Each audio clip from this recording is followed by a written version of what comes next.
시편 85편 1절에서 7절입니다.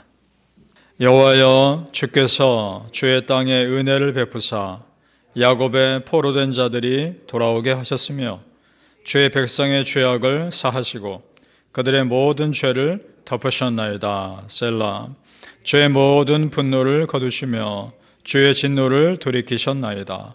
우리 구원의 하나님이여, 우리를 돌이키시고 우리에게 향하신 주의 분노를 거두소서.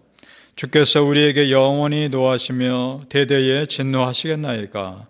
주께서 우리를 다시 살리사 주의 백성이 주를 기뻐하도록 하지 아니하시겠나이까.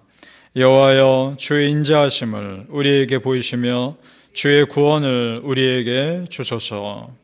아멘.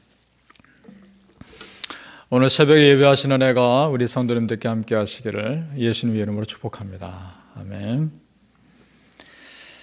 자, 오늘 시편은 포로에서 돌아온 것에 대한 감사의 시입니다. 그리고 새로운 회복을 갈망하는 시입니다.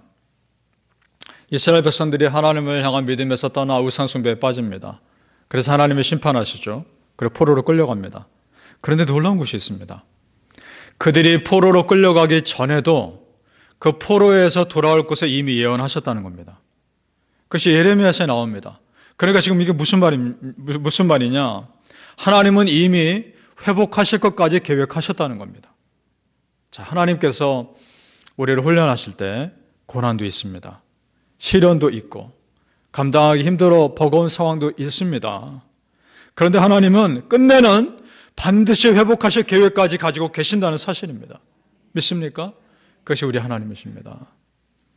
예레미야 29장 10절에 이렇게 예언합니다. 여호와께서 이와 같이 말씀하시니라. 바벨론에서 70년이 차면 내가 너희를 돌보고 너희를 이곳으로 돌아오게 하리라. 아멘. 지금 이 말씀이 선포될 때가 아직 유대가 망하지 않았을 때란 말입니다. 그리고 그들이 포로에서 제일 먼저 돌아와서 한 일은 예배를 회복하는 것이었습니다. 그리고 무너진 예루살렘 성벽을 다시 쌓는 것이었습니다. 그게 느헤미야서에 나옵니다.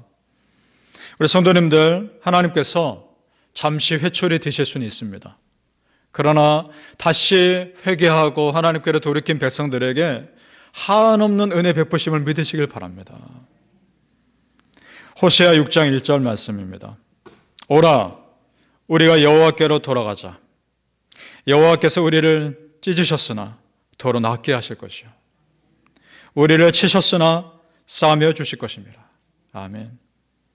우리를 찢으시는 이유가 뭘까요? 그렇게 할 수밖에 없었던 하나님의 마음을 여러분 이해하십니까? 우리를 치신 하나님의 그 마음 이해하십니까? 하나님 우리를 찢으시고 싶으셨을 것이며 치고 싶으셨겠습니까? 그렇게 해야만 우리를 바른 길로 인도하실 수밖에 없기 때문에 찢으셨고 치셨음에도 다시 싸매어 주시고 다시 회복시켜 주실 하나님의 그 마음, 그것이 은혜인 줄로 믿습니다. 그러니까 당신의 백성들을 향한 하나님의 기본적인 마음은 결국은 사랑과 회복입니다. 결국 하나님과의 관계를 회복하기를 원하시며 사람과의 관계가 회복되기를 원하시는 그 하나님의 마음이 기본적인 우리를 향한 마음인 줄로 믿습니다. 우리 하나님 참 신실하십니다. 믿습니까? 말씀 그대로 70년이 지나자 고향 땅으로 돌아오게 하셨습니다. 이 시편 말씀 그 신실하신 하나님을 높여드리고 있습니다. 1절과 2절을 제가 다시 읽겠습니다. 오늘 1절, 2절. 여호와여, 주께서 주의 땅에 은혜를 베푸사 야곱의 포로된 자들이 돌아오게 하셨으며 주의 백성의 죄악을 사하시고 그들의 모든 죄를 덮으셨나이다. 아멘. 자, 여러분 이 말씀에 덮으셨나이다. 이 구절에 중요한 두 가지 의미가 있습니다. 첫째는 숨기다라는 말입니다. 숨기다.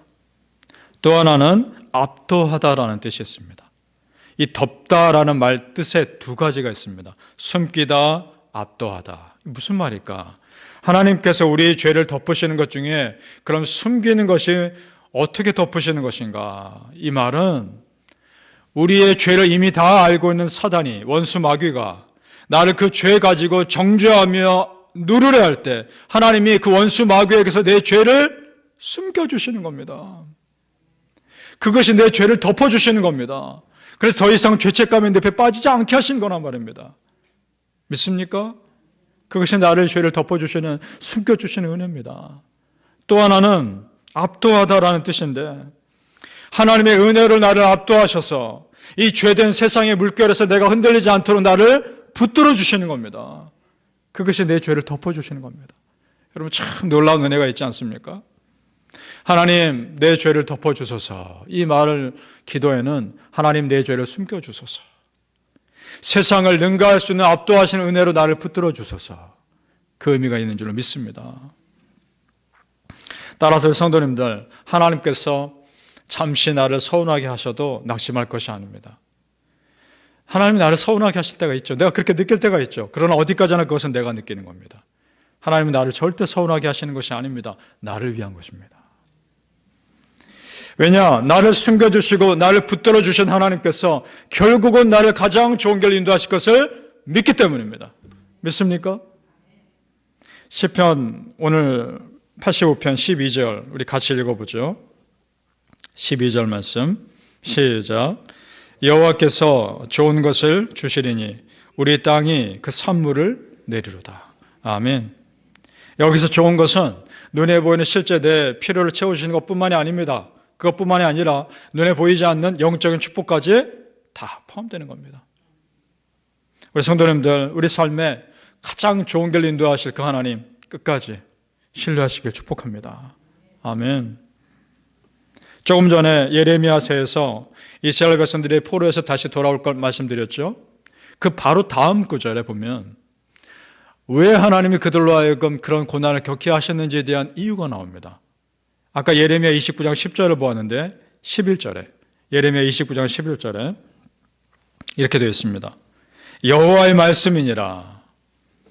너희를 향한 나의 생각을 내가 아나니 평안이요 재앙이 아니니라. 너희에게 미래와 희망을 주는 것이니라. 아멘. 무슨 말이냐? 우리 성도님들, 하나님께서 나로 하여금 낮아지게 하실 때는 이 땅에 소망을 두는 사람이 아니라 저 거룩한 보다 더 본질된 영원한 세상에 소망을 두는 사람 만들기 위함임을 믿으시기 바랍니다. 우리 하나님께서 예비하신 더 좋은 세상이 분명 있습니다. 그 세상 갈 때까지 우리는 끝까지 견디는 겁니다. 우리가 돌아갈 본향은 이 땅이 아닙니다. 저 영원한 천국입니다. 바라보는 성도님들, 나를 압도하시는 하나님의 은혜가 저 영원한 천국 본향으로 나를 이끄시기를 예수님 이름으로 축복합니다. 아멘. 하나님께서 이스라엘 백성들로 하여금 포로를 당하는 수치를 당하게 하신 이유가 뭘까? 좀 더 생각해 봅니다. 그것은 다시는 하나님을 떠나 우상숭배의 길로 돌아가지 말도록 하기 위함입니다. 우상숭배는요, 하나님 마음 정말 아프게 하는 겁니다. 하나님을 짝사랑하는 분으로 만들어버리는 겁니다. 우상숭배는 다른 거 아닙니다. 하나님보다 더 사랑하고 하나님보다 더 신뢰하는 그 무엇, 그것이 사람이 되었든 물건이 되었든 다 우상이 될 수 있는 겁니다. 하나님을 오직 사랑하시고 하나님만을 높여드리시고 하나님만을 붙드시길 바랍니다. 우리 부디 성도님들, 하나님 마음 아프게 하지 맙시다. 오늘 8절 말씀 같이 읽어보죠. 8절 말씀 85편입니다. 시작. 내가 하나님 여호와께서 하실 말씀을 들으리니 무릇 그의 백성 그의 성도들에게 화평을 말씀하실 것이라. 그들은 다시 어리석은 대로 돌아가지 말지니라. 아멘. 어리석은 대로 어디를 말하는 것일까? 우상숭배의 길이겠죠. 하나님의 은혜에 만족하지 못하고 늘 새로운 은혜를 찾아 헤맸던 그 옛날 삶, 그 어두운 대로 돌아가지 마라. 우리 성도님들, 새로운 은혜가 있는 것이 아닙니다. 이미 하나님께서 여러분에게 베풀어 주신 은혜로 충분합니다. 어쩌면 우리는 나에게 이미 베푸신 은혜에 충분히 다 만족하지 못하고 다 감사하지 못하고 있는지도 모르겠습니다. 이미 여러분의 베푸신 그 충분한 은혜에 감사하시고 그 은혜에 또 채워주신 은혜를 또 경험할 수 있기를 축복합니다. 새로운 은혜를 찾을 것이 아니라 지금 주신 은혜에 충분히 만족하며 감사할 수 있기를 축복합니다. 그걸로 충분합니다. 만약 이스라엘 백성들이 가나안 땅에서 이미 하나님께서 베푸신 은혜에 충분히 만족하고 감사했다면 어떻게 됐을까요? 포로로 끌려갈 일도 없었을 것이고 이스라엘 민족의 역사 자체가 달라졌을 겁니다. 마찬가지란 말입니다.